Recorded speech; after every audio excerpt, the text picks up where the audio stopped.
Hello YouTubers, this is Beast here with some Hearthstone tips and tricks. The first of hopefully a series.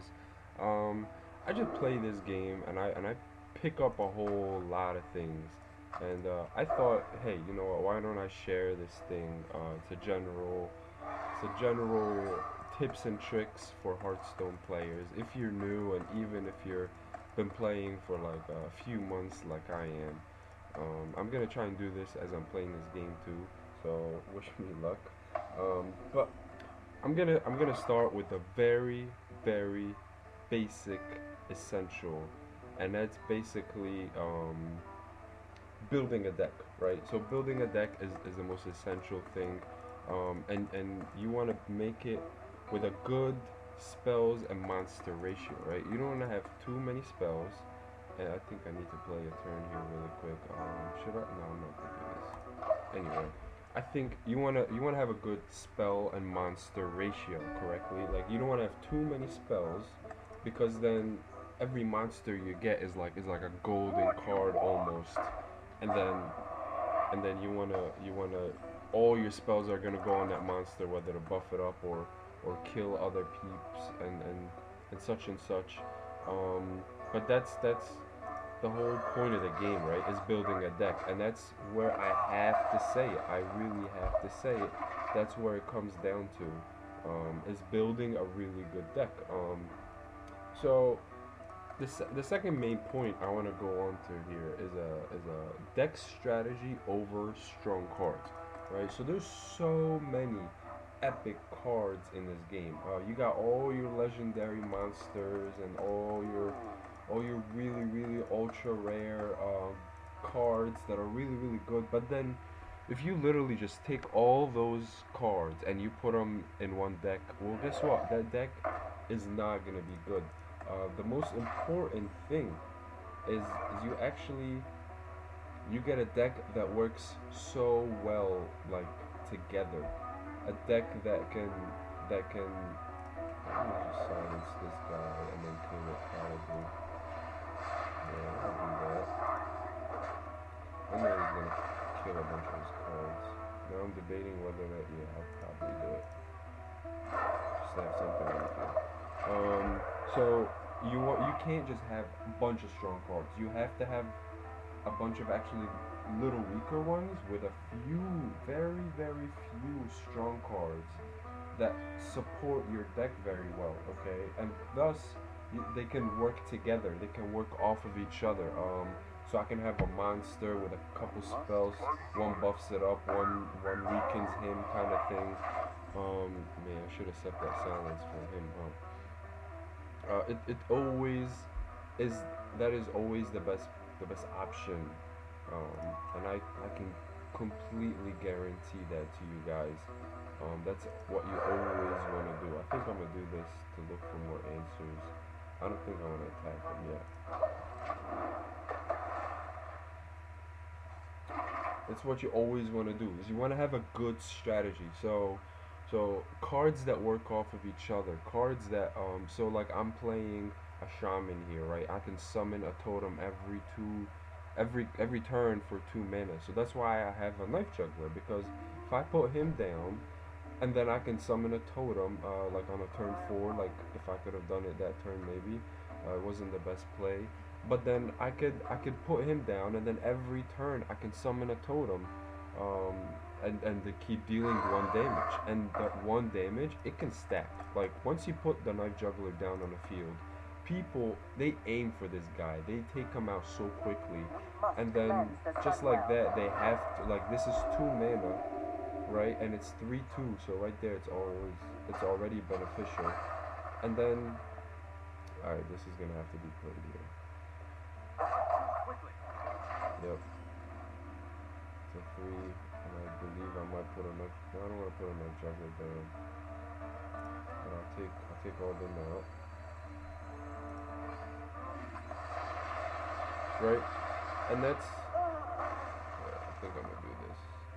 He's gonna attack this guy somehow. Yeah, knife juggler would be useless, so I'll do this. That's fine. Right. So you always want to have stuff that works just together. That just is really good. You know. So I have my taunts. So I can put my juggler down and summon a bunch of totems, and then they have to go through my taunts to get to it. And that's a strategy overall.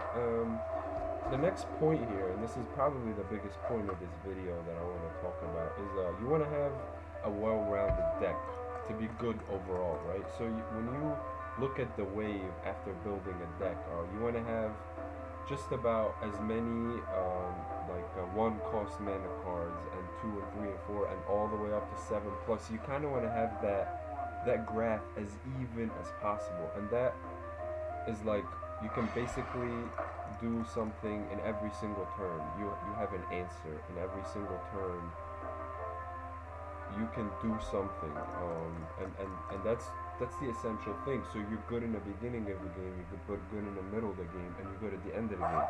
But now you can have decks that are specialized in either early, mid, or end game. Okay, and then that's where your tide is.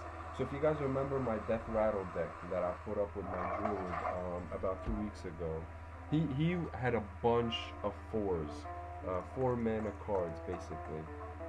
This is gonna be played. Let's I have only 4, so I have one more.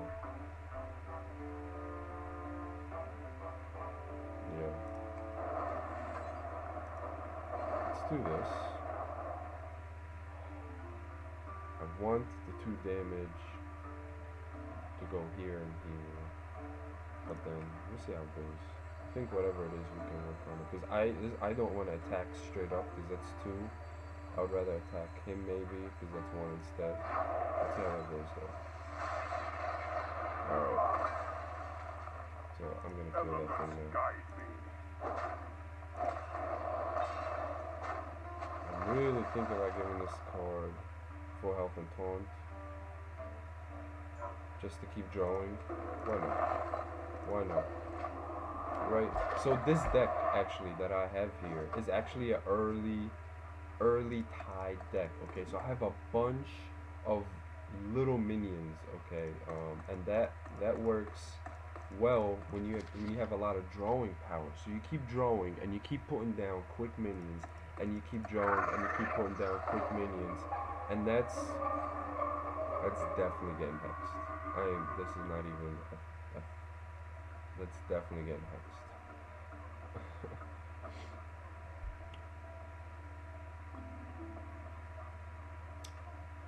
I think I might put Knife Juggler down, hex, that's 5, and then maybe hope. Oh, okay. Okay. I think all I can do is hex. Let's do that. Let's do that. Alright. That's fine. Keep drawing cards here. I'm winning, believe it or not. I mean, how many of the cards do I have? 7 cards. He's got 4.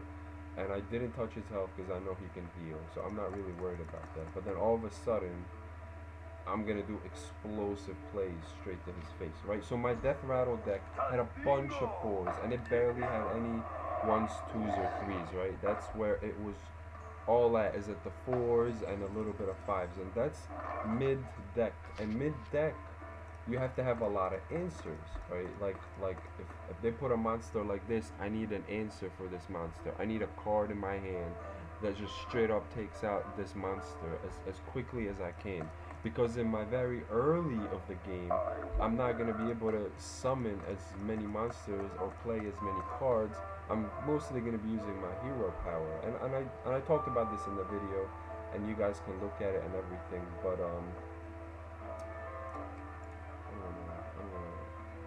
give me a sec here. I have to do this every once in a while. I guess to put this 4.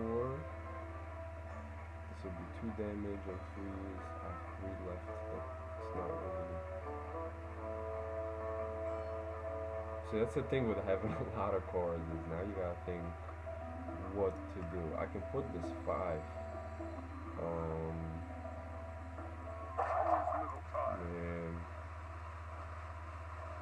Man, I think I'm just gonna do this. But then what am I gonna kill it with? Nothing.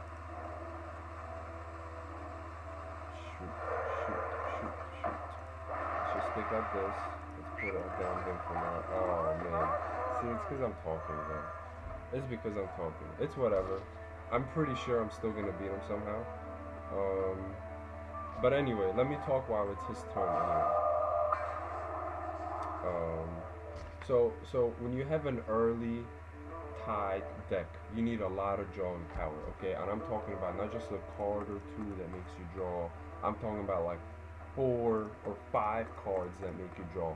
And you always want to have cards like this. And actually, this game, it's crazy because like this is mostly all my 4s and above cards. I'm not drawing as many of my 1s and 2s. Usually, this field is usually so full, and I'm just keep drawing cards over and over and over again. And that's the whole theme of this deck right here. If you guys want me to go through the deck and what it's all about and stuff, I can do that. Just throw a comment down and let me know. But a mid deck has got to have a lot of answers, right? Because it's not every card is very precious in a mid deck, right? So it's not going to be the strongest cards out there, but they're not going to be too weak either. But you don't want them to always butt heads with every single other card that gets played. Alright, so that's 2, that's 3. Alright, so that's 3, 6. I need 3 more. I can have 3 more. I'm either gonna play him. I don't want to draw anymore. I can do him and then do a totem maybe. Yeah, let's do that. And since I'm not playing Overlord cards, I'm just not gonna summon him and just have him just sitting there. So let's do this. Let's do this. Let's do a totem. And if it's +1 damage. Ah, okay. So if it was a +1 damage, I would have killed him out. But now since I might just freeze it like this. Let's do it. Let's do it. And then from next turn, man, the damage is going out. Right? So anyway, so for a mid deck, yeah, your monsters are really precious. So you need a lot of answers. You need like with my druid, it was always swipe, it was starfall, stardust, stuff like that. And that's where it's really important. Now many people, like not many people, I would have to say, play an end-tide deck. But the many people who do play the end-tide deck always lose. And there's a reason for that. It's because they have all these cards that are like level like 5 and 6 kind of thing, and they're really powerful, but you have to wait so long until you play them. I really have to think how I'm gonna do this. I definitely want to put this guy down. I definitely, without a doubt, want to put this guy down over here, but I might put another juggler. Let me put another juggler down first. Put another juggler here. Let's put this guy down here. And I don't want to put that down. It's kind of a waste. Should I put this guy down here and then play a totem? Why not? Why not? I told you, I'm gonna dish out damage so freaking quick. There we go. Right, so the end tide, okay, the only way you can play an end-tide deck is if you have crazy healing, okay? And basically your cards from 0 or 1 all the way to 5 or 6, and whenever your end game cards really start to show up, basically you just have to heal a whole lot, okay? A whole lot. That's fine. That's completely fine. That's completely fine. Right, you have to heal a whole lot until the end game, basically. Now when it's turn like 6 or 7 and you have mana, now you can put down these crazy, ridiculous, powerful cards that basically take 2 or 3 cards from his hand to basically kill each one of your cards, and that way, you know, the tides can turn on you. They can turn towards you. and that's what this game is all about, right? It's all about the tide. And then, so I really figured this out when I played a lot of my decks is I tried to do a well-rounded deck, but then it never really worked out if I just have a bunch of even cards, because I always draw cards when I'm least expecting it, and when I'm not looking for it. This hits this. I'm definitely gonna do this. Um, oh, I should have put that over here. Perfect. Let's still rock for it though. Let me put this guy over here. Perfect. Perfect. Now look at this. See? Boom. I had so much drawing power, and I still have so much drawing power, and I'm just ready to pound. And I have the early deck, right? So yeah, he took me down to 20. It's because I drew a bunch of big cards instead of a bunch of little cards. This guy overload, so overload. I'm gonna use it just to increase this guy's power. But what is it? 5, 5, and 4. Now it's over. Yeah, it's over, and that's it. Right, so remember guys, a well-rounded deck is a good essential deck, okay? But I would totally concentrate on parts of the game, okay? And parts of the tide of the game. And that's what I feel like is most important. And that's either early, mid, or end. Okay, and if you have a bunch of monsters that are from the early type of gaming, then you need a bunch of draw powers. If you have a bunch of monsters that are mid type of gaming, then you need a bunch of answers for all his monsters. If you have an end tide game, well then yes, you also need some answers, but then you also, that's not it, you also need a bunch of healing, because you're gonna take a lot of health. But if and somehow if you survive to the end, you are gonna just completely turn the game around, and that's the crazy part. So you can see here, it's mostly all in the beginning, and that's why I just have so much drawing power and a few answers here and there, and that's what it's about. I hope this helps. If you guys want some more, hit a like, hit a comment. If I missed anything, let me know. And yeah, let me know how you guys like this, and if you want me to keep going or not. Thanks. Beast out.